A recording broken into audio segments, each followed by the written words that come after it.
Okay, so,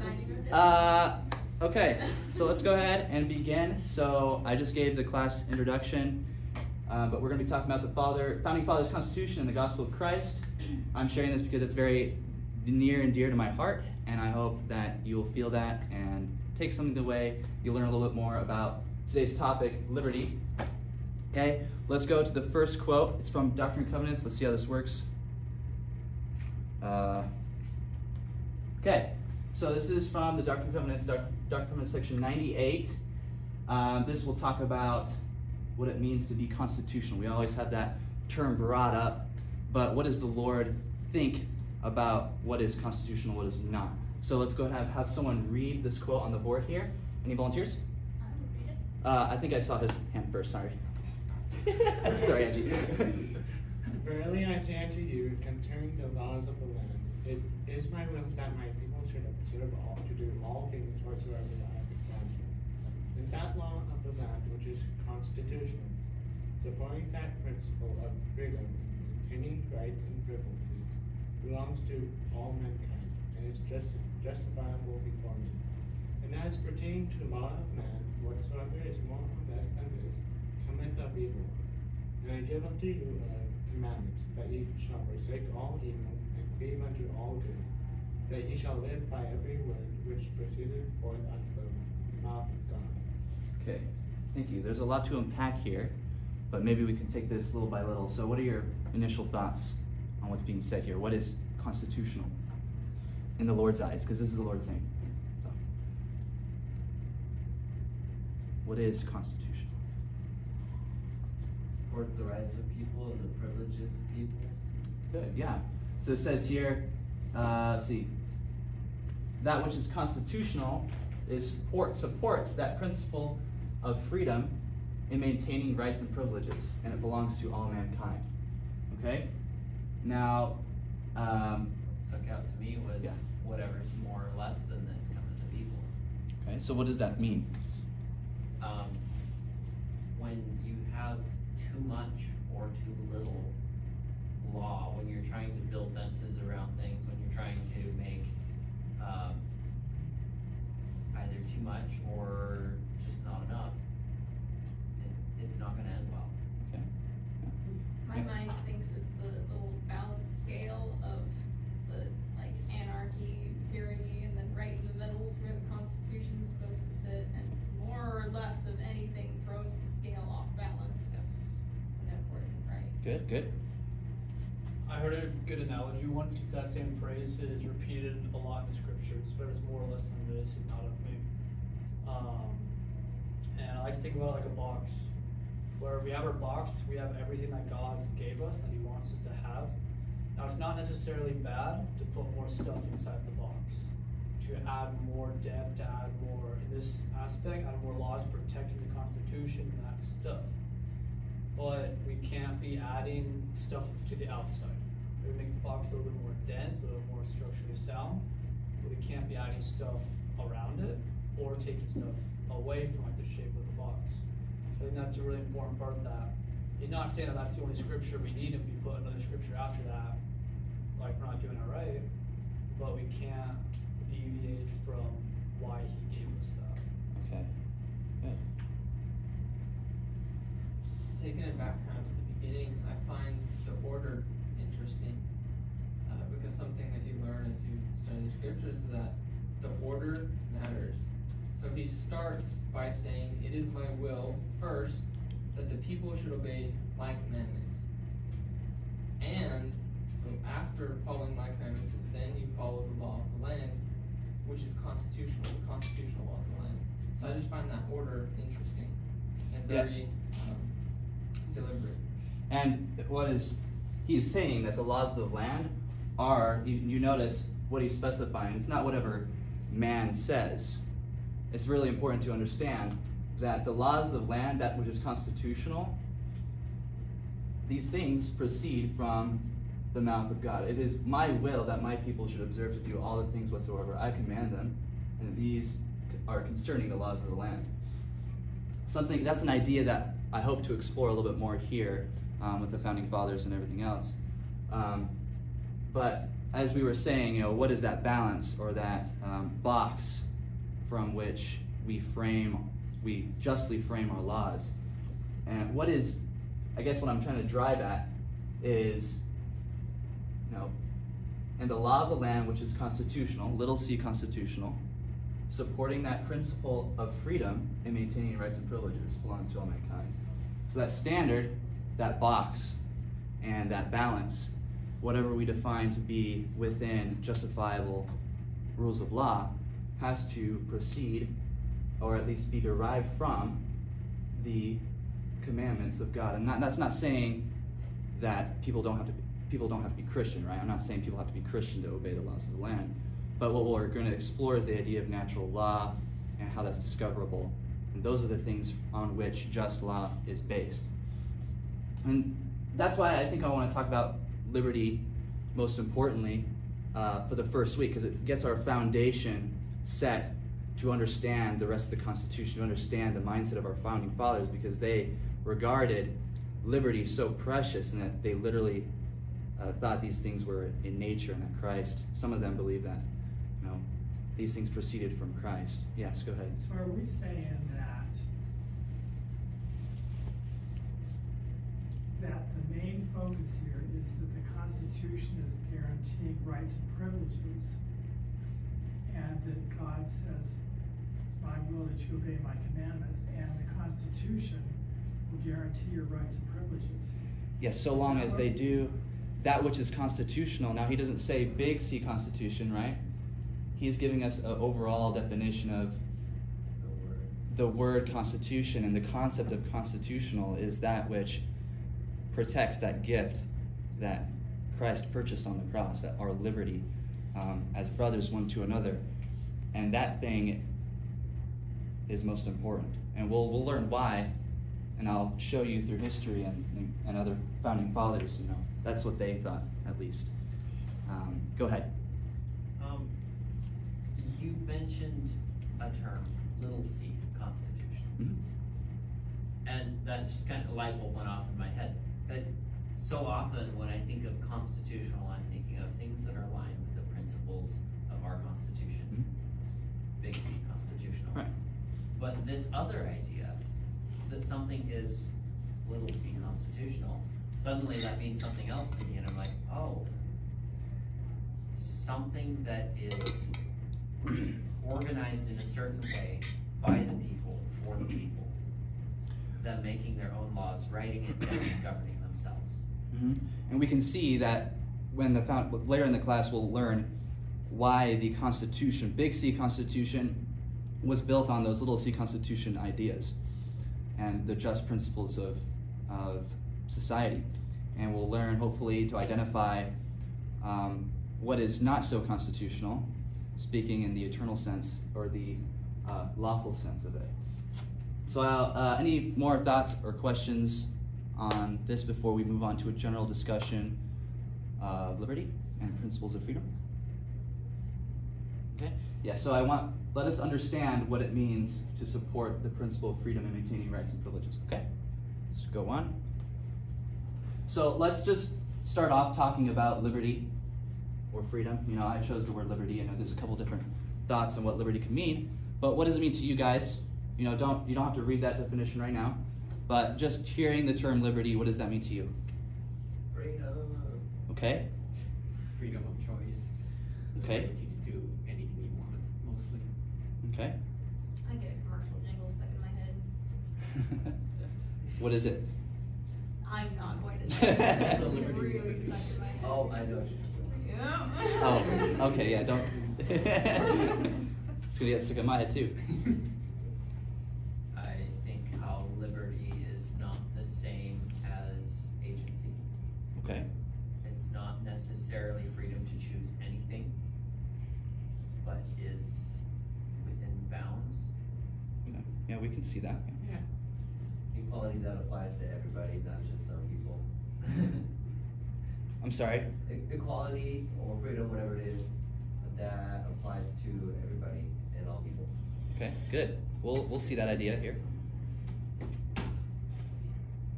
The state of being without a master. Okay, that's another idea. Yeah. Yeah, I like that statement because what I was thinking was liberty is a state where you don't have somebody compelling you all day long. You know, Right. In other words, you're free from a bondage or From a coercive power, right? somebody. Yeah. In other words, you're not just following orders. Okay. Awesome. Anything else? Okay. Now, who wants to read the etymological origin or definition of liberty, where that word came from? Go ahead. Free choice, freedom to do as one chooses. Also, freedom from the bondage of sin. From Old French, liberté, freedom, liberty, free will. From Latin, liberté. It's not important that you say those. You can just say what's in English. Civil or political freedom, condition of a free man, absence of restraint or permission. From liber, free. At first of persons, a communities, state of being free from arbitrary Despotic. or autocratic rule or control. Why Okay. do you think? Oh, that's my question, but we already kind of talked about that. Okay, so any new ideas in what we read there? That's a lot of complicated words. Yeah. What's despotic? Despotic. Good question. So I'm not sure what that term officially means, but it's that what is tyrannical or on basically. Like democratic almost? No. Can someone pull? Yeah. Go ahead. A cruel and oppressive dictator. Okay. Oh, okay, yeah. So that someone who rules without law. Okay. Gotcha. All right. So let's go ahead and move on. So what I really like, and what I think we're going to focus on a lot, is in this class the state of being free from arbitrary, despotic, or autocratic rule or control. Well, there's a lot of words there, but essentially it means free from the, as we'll discover, there are many wicked rulers in mankind, in the history of mankind, and of course that brings up a lot of conflicts, and we'll explore here what solutions we have so that they were able to be free from these wicked rulers. Okay? May I make a comment on Yeah, go ahead. when you say that? It's the natural tendency of organizations for the person who has no moral restraint to rise to the top, because you rise to the top by exercising control over others and by whatever, Domination. whatever means you have no restraint. In other words, you'll cheat, you'll lie, and you'll rise to the top Yes. to deceive. This is the nature of most organizations. Is that way? Yeah, and that's the nature of worldly power. The most cruel person in the family is likely to dominate over everybody else who's more subservient. Mhm. And that'll happen in all organizations. Right. And I think it's important that we recognize what the solution is to that, and what our founding fathers and a lot of people before that, their valiancy, their bravery, to expel those things from them. And we'll learn why they did that, okay? So let's go ahead. We're going to read St. George Tucker. Now, St. George Tucker. Hold on. Oh, yeah, I I'm sorry. have a comment on the last quote, actually. Oh, yeah, go ahead. I was thinking about it, and it said that liberatium was the Latin word for freedom, basically. But the word for book is libra, which is very similar and has the same beginning, which usually words like that, they tend to align. Oh. Yeah. Knowledge. Yeah. Connection to knowledge. Freedom. Yeah, okay. That's interesting. I do think, James Madison said, knowledge will forever govern ignorance, and our knowledge of the truth is, as what the scriptures say, sets us free, right? So Directly correspondent to how free we can be, is how much knowledge we gain over things. You cannot be saved in ignorance. okay, we good on discussion? I didn't mean to move on so promptly. Okay, so let's learn a little bit about what our founding fathers thought on this topic of liberty. It's such a general topic, and what does that really mean? Let's explore that. So this man here, St. George Tucker, pictured, is one of the founding fathers. Now, we probably maybe have not heard of him, but he is well known to those in his day. He actually wrote this book here. I have it with me. It's The Views of the Constitution of the United States. He was there when it was written and drafted, at least, in that same time period. Okay, and he served as a colonel in the Revolutionary War. And this book here is very well known for being, it was taught in law schools all the time, as being a way to see into the minds of our founding fathers on what the Constitution meant to them. Okay, so let's go ahead. On the rights of conscience, this is from his other paper or essay. Let's go ahead and read what he thought about liberty of conscience in this case. So, someone want to read? Go ahead. In liberty of conscience, I include much more than toleration. Jesus Christ has established a perfect equality among his followers. His command is that they shall assume no jurisdiction over one another and acknowledge no master besides himself. It is therefore presumption in any of them to claim a right to any superiority or preeminence over their brethren. Thanks be to God, the new American states are at present strangers to such establishments. In this respect, as well as many others, they have shown in framing the constitutions a degree of wisdom and morality which is above all praise. Okay. So what do we gather there? We understand it. Sometimes these writings can be a little difficult to understand.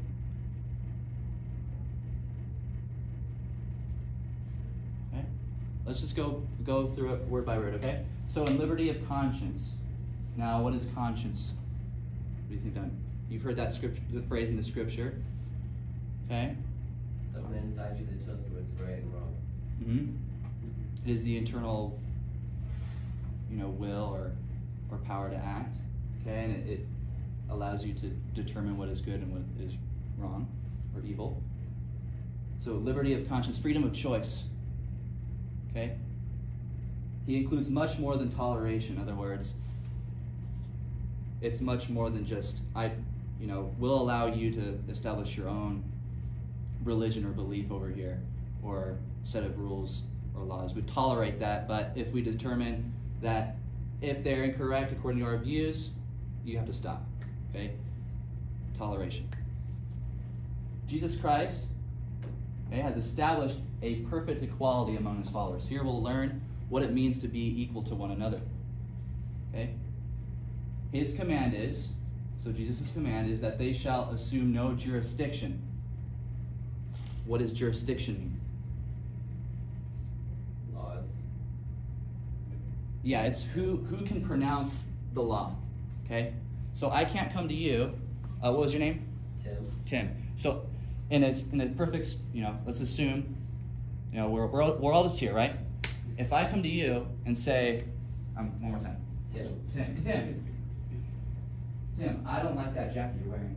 It's too plain. You gotta wear a blue jacket, because that's my favorite color. Do you think that is correct for me to go to him and force him with arms or with the coercive power of the state to make him wear a blue jacket? Is that human? Is that right for me? I think we can all determine that it's not right for me to go to someone and just impose my will on him, right? He's innocent, hasn't done anything wrong, committed no crime. He's listening, and I go to him and tell him he can't wear a blue jacket. So I can't assume jurisdiction over him unless he says, hey, Connor, I'm letting you choose what jacket I wear. I don't know why. But at that point, because you voluntarily consented to me, that I can, for some reason, choose your jacket, I can tell you, and you'd be willingly obeying that. I mean, if you're a soldier, that kind of happens. They choose what color jacket you wear. Yeah, but at that point, you hopefully would have voluntarily agreed to serve. That would be voluntary. And at that point, if I do command you, to serve in a war you don't want to serve in, is that assuming jurisdiction over one another? Okay, let's go on. So they shall assume no right to pronounce the law over one another. Okay, they can't tell each other what to do unless they consent to it. And acknowledge no master besides himself. It's pretty simple.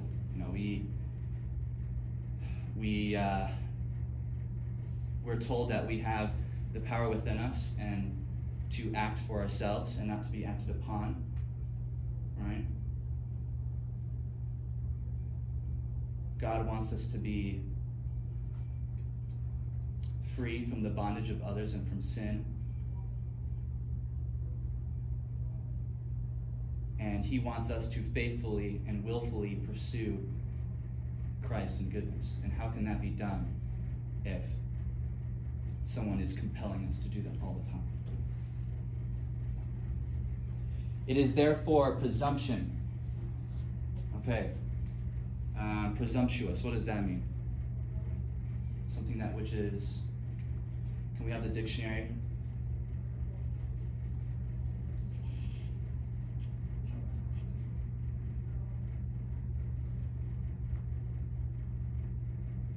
Excessively forward. Okay, so it's forward for me. So it is forward or unbecoming of them, or assuming in any of them to claim a right to any superiority or preeminence over their brethren. Superiority, I think we know what that means. Being above someone in rank or station, or preeminence, having a authority over someone. Now, are we talking about interpersonal with your neighbor, or are we Interpersonal. Yes, of course. Are we talking about government Could be any. over Well, the citizen?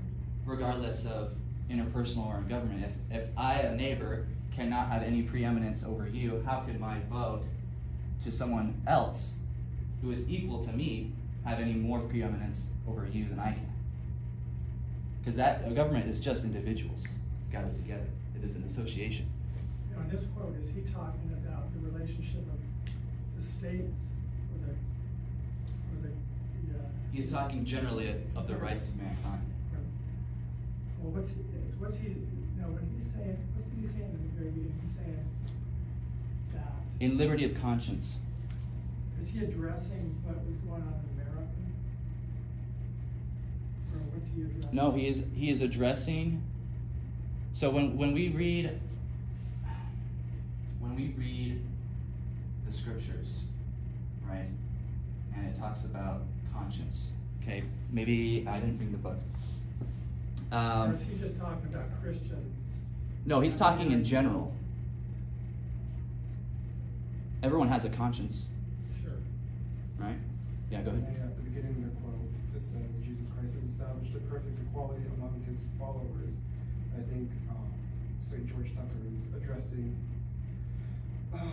just that among his followers aspect and applying it. So among his followers, clearly we're all followers of Jesus Christ, and thus this quote would be applicable to all of us in that sense, including those in government positions.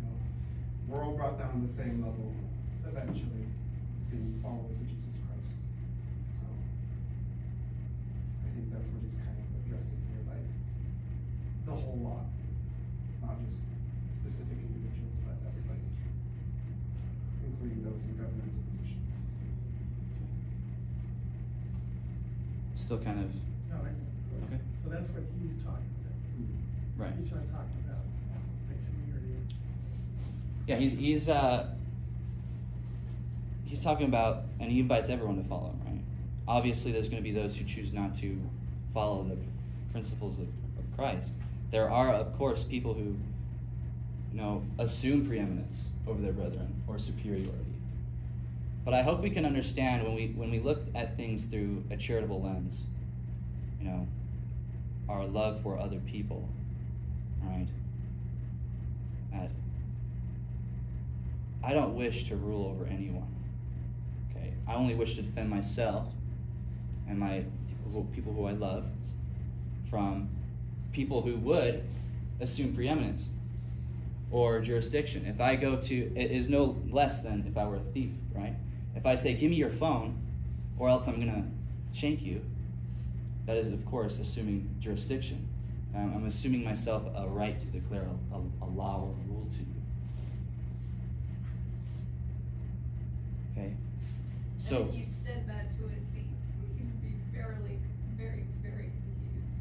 Well, if a thief said that to me, sorry. No. If you said that back to him, if you said, like, how dare you assume preeminence over me with that statement. Right, and I think there's a wisdom that has to be applied, but you have to recognize that it doesn't make his robbery right or lawful, right? Of course. Just because he said it doesn't make it real. You're exactly right. The other person could say it, and it's no difference. You're just saying it. Yeah, and that's how we can kind of discover the hypocrisy of it. Okay, now he's talking about now the American states. Okay, so he's applying this principle that Christ taught and applying it to the constitutions of the states. Thanks be to God, the new American states are at present strangers to such establishments.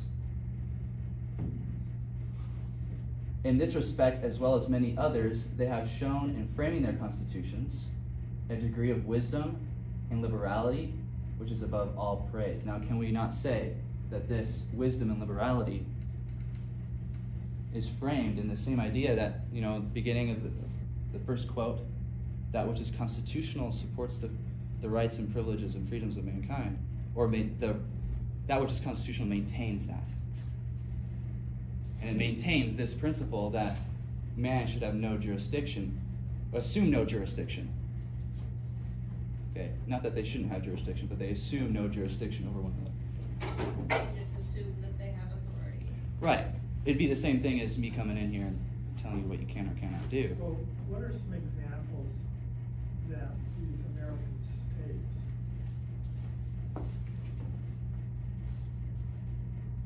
have done? What are some examples of what they've done that preserve those liberties? Emancipation Proclamation. They so maintain those liberties. So they framed the constitutions.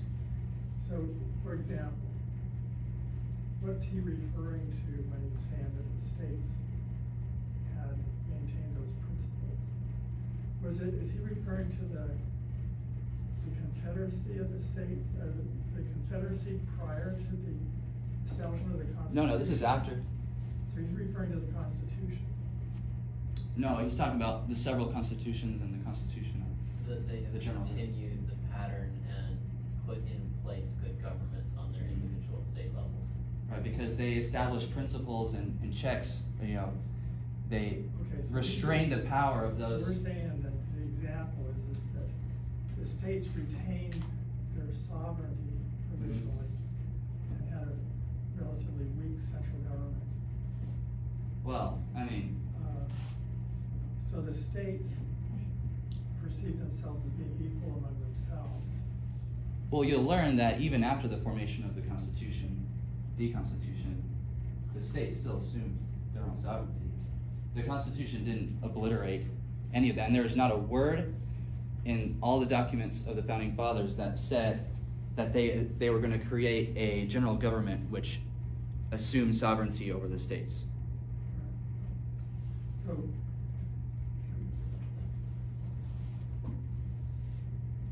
yeah, okay. Yes. If I may interject, I think what he's going off of, it's got the new American states at present strangers to such respects have shown the freedom of their constitution. So it's like saying, what comes to my mind is how other governments, such as like say England, like the 1600s, they had a monarchy, right? They put one individual above others, thus going against what this is saying, like they shall assume no jurisdiction over one another, but have in our government, the states have put the law, but all people are still on the same footing, Right. no matter what position of power you hold. Right. Everybody's still applicable to the law. It's no longer just one person above the law and everybody else below. So. Exactly. And I like how you bring that up with the king, because they not only viewed these principles applicable to, because these are eternal principles to them. These go beyond borders. These principles applied also, and we'll see, to the kingdom, the monarchy that they were previously under, and that's why they derived their judgment, their justification to separate from the king. Because at that point, at that time, the king assumed jurisdiction and preeminence. He had obliterated the rights and the established form of government that they willfully came together to frame, and instituted his own, the king. And he did, as we'll learn, well, I hope to share. I think anyone who reads the Declaration of Independence can know what the king did to the people. But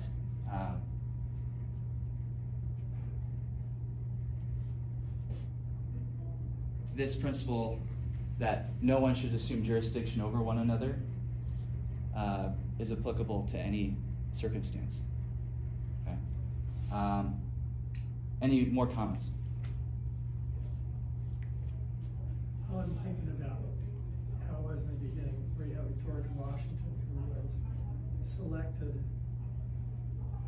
not necessarily, I wouldn't say by popular vote, because in the beginning you have a true electoral college, which is the political leaders selected someone from among them to become the president.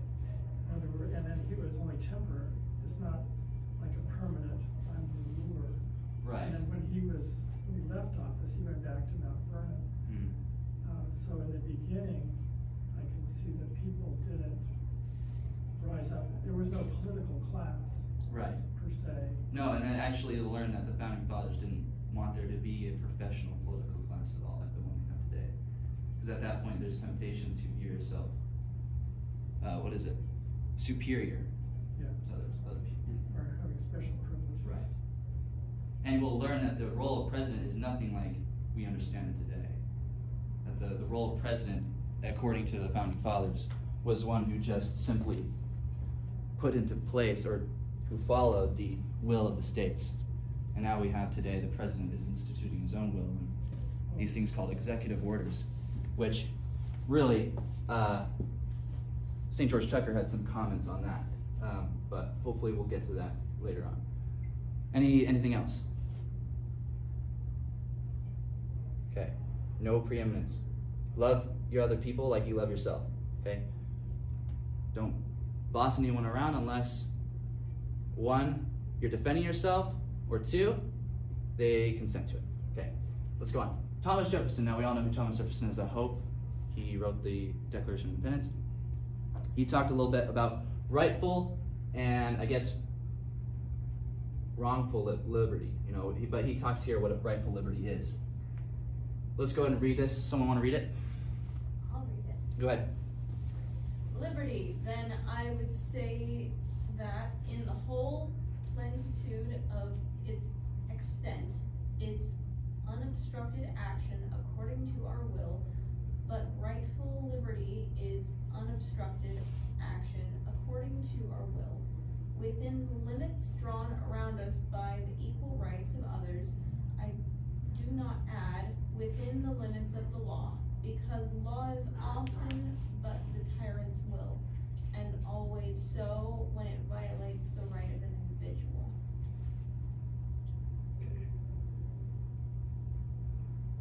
Is this can we kind of... Makes sense. Yeah, he's talking about, I can do something so much as, I can do it all the way to my will, but the second that I'm doing something so much that you can't do that same thing according to your will, then I've just crossed the line. Yeah, I can go out in the forest and chop down a tree, but I can't go into the forest on your property, chop down a tree, because of course you wouldn't yourself do that with me, or I wouldn't like that, right? There's obviously a natural understanding to what the equal rights of others are. Okay, and notice how he says rightful liberty. Okay, this goes back to the idea that there is an incorrect way to exercise your liberty, right? Like what we were saying. If I go out and compel you to do something, you know, or if I come out and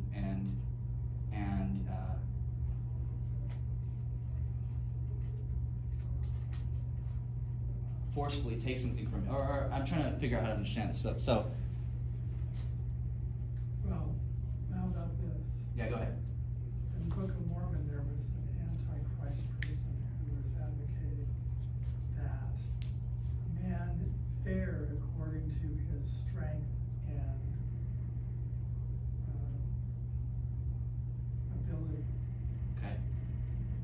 And I think what that's referring to is a kind of liberty that you can exercise over the feeble or the slow, because you can take advantage of them because of their strength or ability.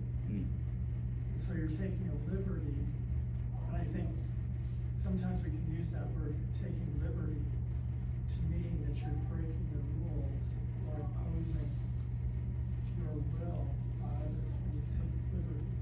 Right. We shouldn't, of course, do evil things to each other, right? And that is comprehended in rightful liberty, right? I'm not going to force you to believe a certain way, right? If you don't believe in God, okay, I can believe in God, and you can't make me not believe in God, right? And rightful liberty is unobstructed action according to our will within the limits drawn around us by the equal rights of others. So what do we think he means by equal, within the limits drawn around us by the equal rights of others? I think we kind of talked about that a little bit here. If you're looking at literal limits, it would be properties. Okay. Of, like, this is my stuff, and I'm not gonna go down, and I'm not gonna chop your tree down, and you're not gonna come chop down my trees. And just that understanding between people is kind of the limit that is there. It's like what Paul said. He said not to use our liberty as a disguise to commit lasciviousness or wickedness, right? Lest we come under condemnation by the laws of God or by the justified laws of men. Okay, so either, you know, if I a rightful, okay, something's going on in the classroom next to us. But we do understand that concept. Okay, I'm just looking through my notes here. Okay. Everyone can know what morally is right and wrong. Can know. Doesn't mean they do know. Man knows plainly that stealing is evil, murder is evil, etc., and he only needs to observe his own light to determine this. I have a quote here, but it's from Helaman 14:31. He hath given unto you, God, that ye might know good from evil, and he hath given unto you that ye might choose life or death. And ye can do good and be restored unto that which is good, or have that which is good restored unto you. Or ye can do evil and have that which is evil restored unto you. Okay. So this, we are able to understand what this means, you know, rightful liberty within the limits drawn around us by the equal rights of others. Of course, we do that which is morally correct in the sight of God. Okay. Now, I like this part. Sorry. Oh, Yeah. Just a comment, a thought. Yeah. Kind of visualization. If you have these equal limits, like metaphysical limits around people, by appropriately set up liberty, and someone oversteps their bounds, they are essentially putting themselves and their own liberty into the hands of someone else to be punished according to their crimes. They are essentially giving up their liberty by stepping over their bounds. Right. I agree with that. You know, if I come to you, you have a right to self-defense. You know, especially if you have family or little ones. You know, I would pray that I wouldn't incur your wrath. We are certainly justified in defending ourselves against those things, because this is the equality, because they are trying to take too much, meaning that it is right and equal for the government then to take back from them according to what they took away. I'm sorry, I wasn't following there. If they're overstepping the bounds of their liberty, they lose liberty accordingly, because they're assuming that it is equal, and so it is equal for the government to then punish them accordingly. Yeah, and again, the government, you shouldn't view it as, I'm agreeing with you, you shouldn't view it as like some foreign, obscure thing. It's just a group of people. Right. And those group of people still have the same moral bounds. The other Right? party has to protect their own liberty, right? And so, yeah, I like that comment, what you said. As soon as they overstep that bounds, they're literally, they give up their liberty to They're the other saying, person's oh, hands. people now have the right to steal from others, which means the people now have the right to steal from me. Because they have to protect their own liberty, right? Great. Great way to put it. Okay. Anything else? Comments? Yeah, that's kind of a great dilemma of liberty, though, is you're not truly free. Like, you don't have true liberty in the event that you're punished for overstepping someone else's liberty. But Right. in that regard, we're restricted by the law of the land or God's law, and thus God being the giver and the taker of liberty, since He is our master. Ultimately, He may impose such a thing as Freedom to choose your actions. Right. I think There never will be freedom to choose the consequences. thus we never have a true state of liberty. We're always under the state of God. I think, yeah, go ahead. I was going to make a comment, but. I may be getting us off on a tangent. Oh, yeah. One time years ago, might be like 45 years ago, took a law class, and the professor in that class was saying that all laws were evil because every law that's created by man is taking away a privilege or a right from someone. In other words, it's all, every law that's created is adjusting the balance and changing in favor of one group or another. Okay. And so That's like what we're saying. that's what you're saying, that all laws have an evil element to them. Well, They impose if you view or force, take away something. if you view force as evil, regardless of where it's applied, then yes. But I don't have the source, but I do have the source. I just don't know where it is on top of my head. But we'll learn. Well, if you study these books, they're available free online. You know, you can read them. But the founding fathers and the wise men, you know, and all prophets and ancients, you know, they all believed in this idea that, when applied to the Constitution at least, that power rightfully exercised is only exercised in defense of the right of self-defense, right? If Well, we, I think you're going back to that very first quote we put up, and that Yeah. the Constitution had to do with rights, maintaining rights and privileges. right. I don't, yeah, I see what you're saying, that, And then when we start to talk about, oh, we need a law for this and a law for Right. that, but we're playing with fire. because Right.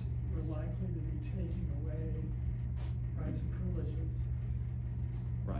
when we start passing laws. Whereas at the same time, We're you'd trying be to free protect unless you're somebody. obeying law. We're trying to protect somebody, but it is taken from somebody. Yes, I think there's a lot to talk about on that, and I think the most important thing is that whatever laws we do admit or recognize should, again, like the Lord said, so maintain that principle of freedom. Do they usurp the right of self-defense, or do they defend the right of self-defense of individual property and rights, happiness? Okay. Now this is a lot. We'll learn a little bit more about how they viewed this in regards to their English government. Right. This is written by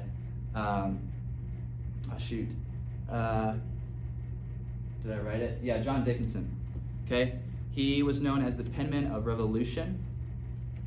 Okay. He was one of the ones who advocated when it came time to separate and defend themselves with arms against the usurpers in Great Britain. Okay, and he viewed the king as an enemy to their happiness and their constitutions. So let's go ahead and read. Is this too small? Can someone read this? I can read it. We'll have Nathan. My eyes are better. If it were possible for men to believe that the divine author intended a part of the human race to hold an absolute and an unbounded power over others, marked out by his infinite goodness and wisdom, as the objects of a legal domination never rightfully resistible, however severe and oppressive, let this be proven so, but a reverence for our great Creator, principles of humanity, and the dictates of common sense must convince all those who reflect upon the subject that government was instituted to promote the welfare of mankind.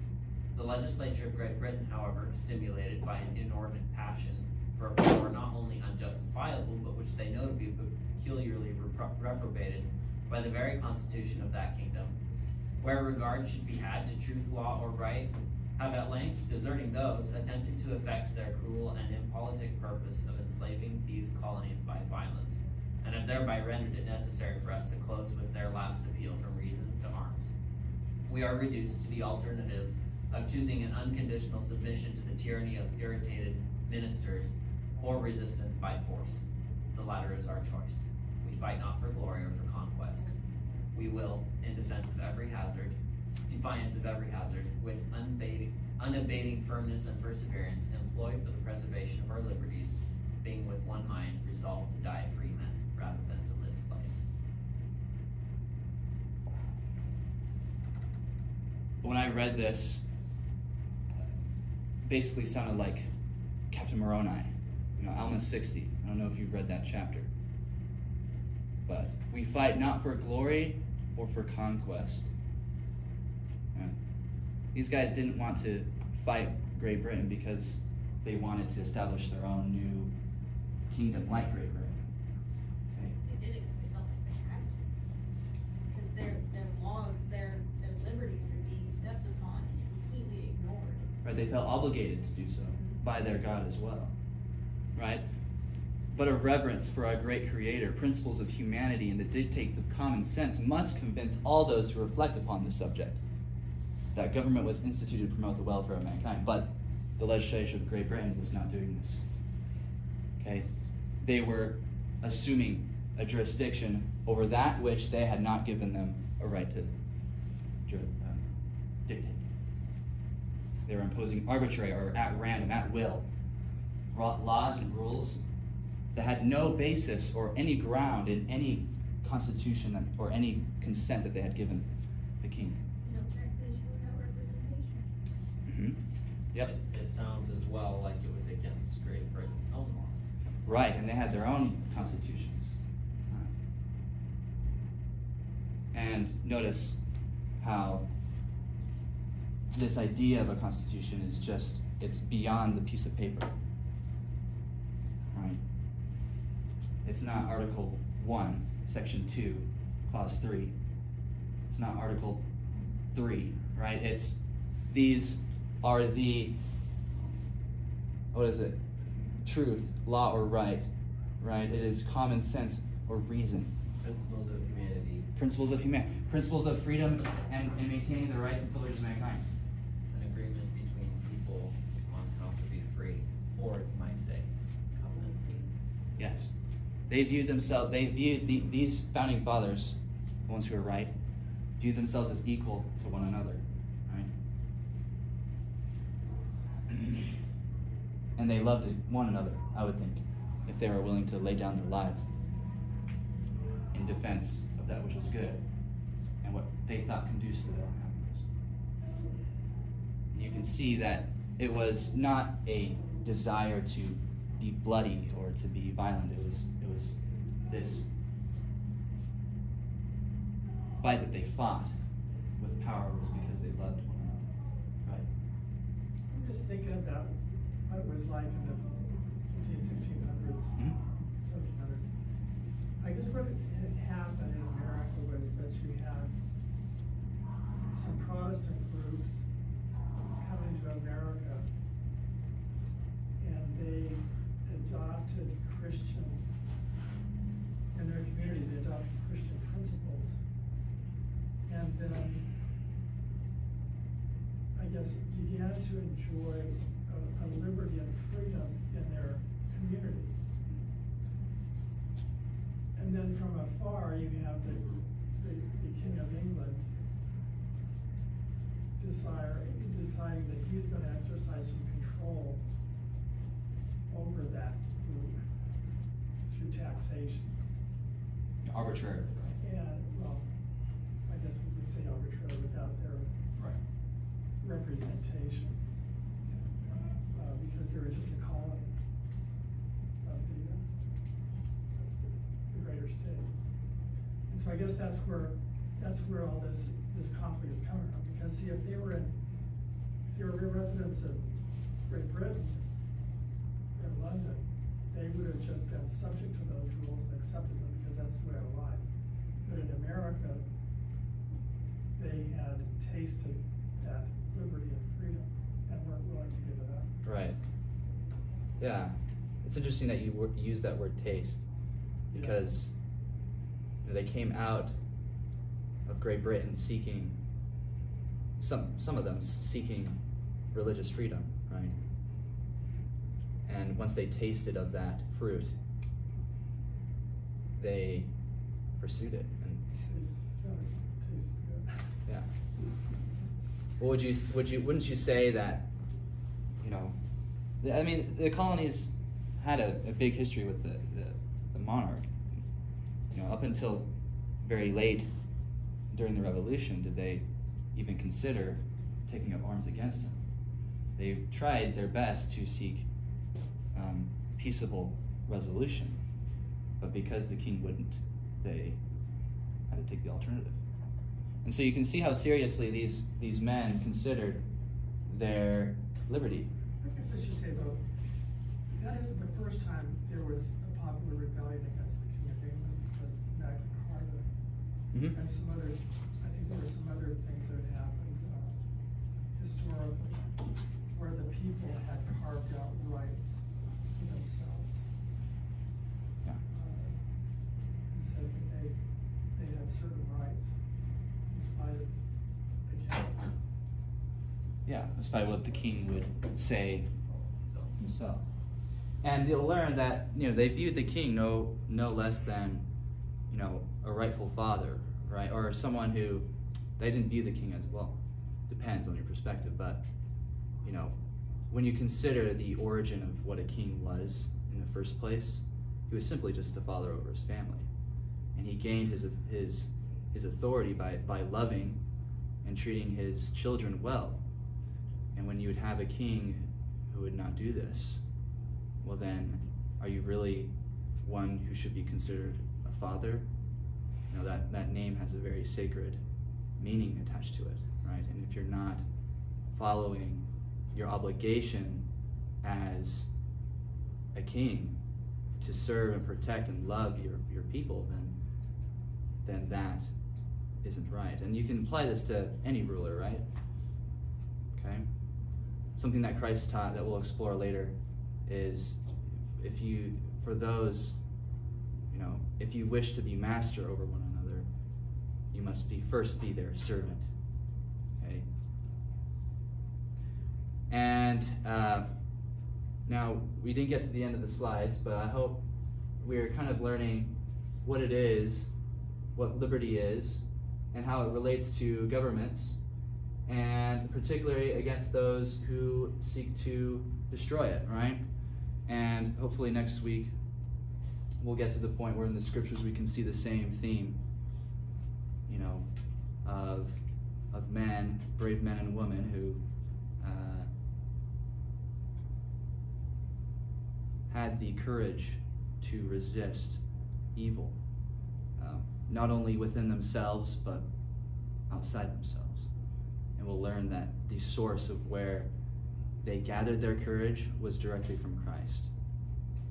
And this is why I hope to teach this class, is to inspire this desire internally for liberty, both from sin and from bondage. That sharing these things you might discover that I'm not alone, and that this truly is a right thing to do. And is my testimony that